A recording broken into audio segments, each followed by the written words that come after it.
আলহামদুলিল্লাহ আলহামদুলিল্লাহি ওয়া কাফা ওয়া সালামুন আলা ইবাদিহিল্লাযীনা ইসতাফা আম্মা বাদ।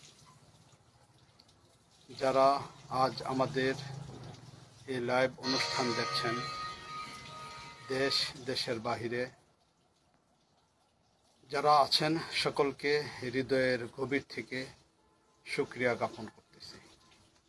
আল্লাহ রাব্বুল আলামিনের দরবারে লাখো কোটি শুকরিয়া যে আল্লাহ রাব্বুল আলামিন বৈষম্য বিরোধী আন্দোলনের মাধ্যমে, যে আন্দোলনের সূচনা হয়েছিল ছাত্রদের মাধ্যমে, পরবর্তীতে সাধারণ মানুষ, আইনজীবী, উলামায়ে কেরাম সকল মানুষের ত্যাগ আর কুরবানির মাধ্যমে দীর্ঘ 15 বছর যাবৎ এক সরকারের নির্যাতনের মাধ্যমে মানুষ উন্মুক্ত একটা জেলখানায় বন্দী ছিল, যার কারণে একজন মানুষ সাধারণভাবে কোনো কথা বলতে পারত না।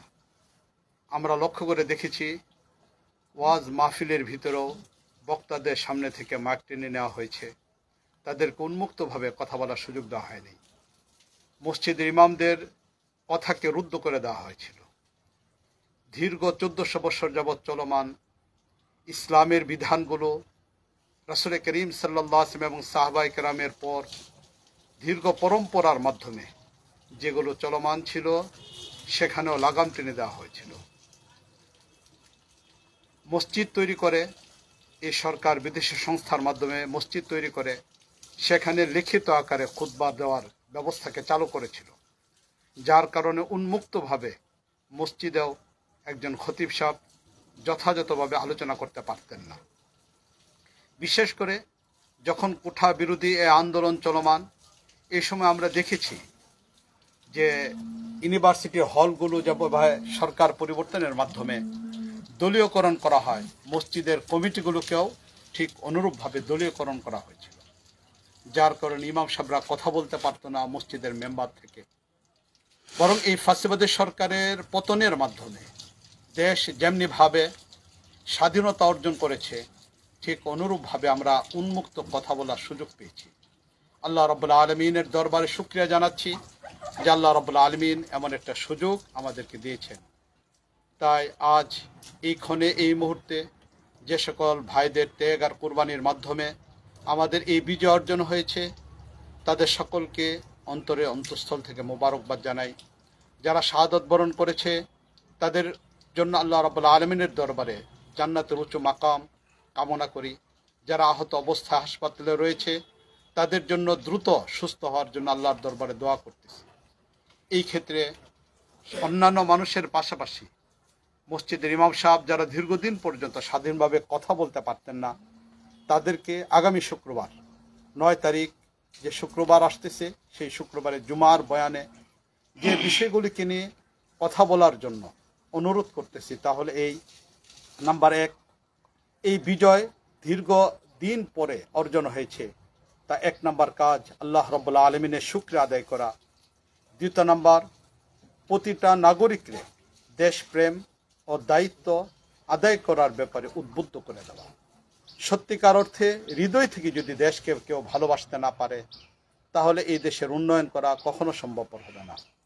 আমরা দেখেছি যারা দেশপ্রেমের এতদিন পর্যন্ত স্লোগান দিয়েছিল, মুক্তিযোদ্ধার চেতনাকে অবলম্বন করে যারা বিভিন্ন ধরনের বড় কথাগুলোকে বলেছিল, বরং ক্ষমতার সর্বোচ্চ পর্যায়ে বসে যারা দাম্ভিকতার সাথে অন্যদেরকে রাজাকার বলেছিল, আর সেই দেশ রাজাকারদের হাতে রয়েছে, সেই মুক্তিযোদ্ধার ভুয়া সনদদারীরা পলায়ন করতে দেশ থেকে চলে যেতে বাধ্য হয়েছে।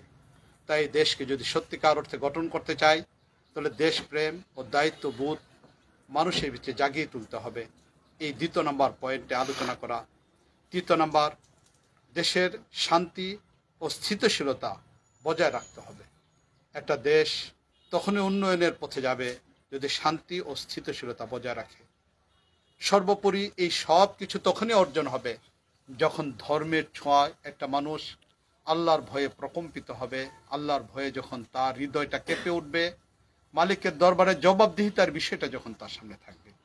এই জন্য ইসলামী শিক্ষার মাধ্যমেই এদেশে 90% মানুষ মুসলমান হওয়ার কারণে ইসলামী শিক্ষার মাধ্যমেই সেটাকে সাজাইতে হবে।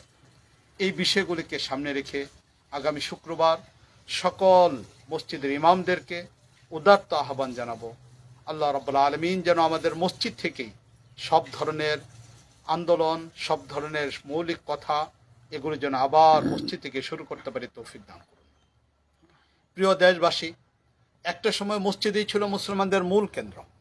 রাসূল করিম সাল্লাল্লাহু আলাইহি ওয়াসাল্লাম মসজিদ থেকেই ইসলামী রাষ্ট্র পরিচালনা করেছেন, মসজিদ থেকে শিক্ষা কার্যক্রম পরিচালনা করেছেন, মসজিদ থেকে সামরিক শাসন পরিচালনা করেছিলেন।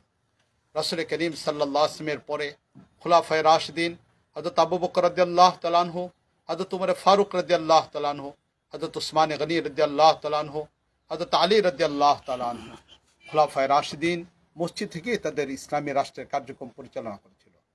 বিশেষ করে আজ আমার বাংলাদেশে 3.5 লক্ষের উপরে মসজিদ রয়েছে। আমরা পারি এই মসজিদ থেকেই আমাদের আবার নতুন করে আন্দোলনের ডাক, আবার আন্দোলন, দেশকে তৈরি করা, দেশকে সাজানো, এটা আমাদেরই করতে হবে। বিশেষ করে 2014-তে শিখ সম্প্রদায় আন্তর্জাতিক পরিমণ্ডলে একটা গবেষণা উল্লেখ করেছিল। তারা বলেছিল এই কথাটা, পৃথিবীর বুকে আবার নতুন করে যদি কোনো বিপ্লব তৈরি করা যায় তাহলে এটা কেবলমাত্র মুসলমানরাই করতে পারবে।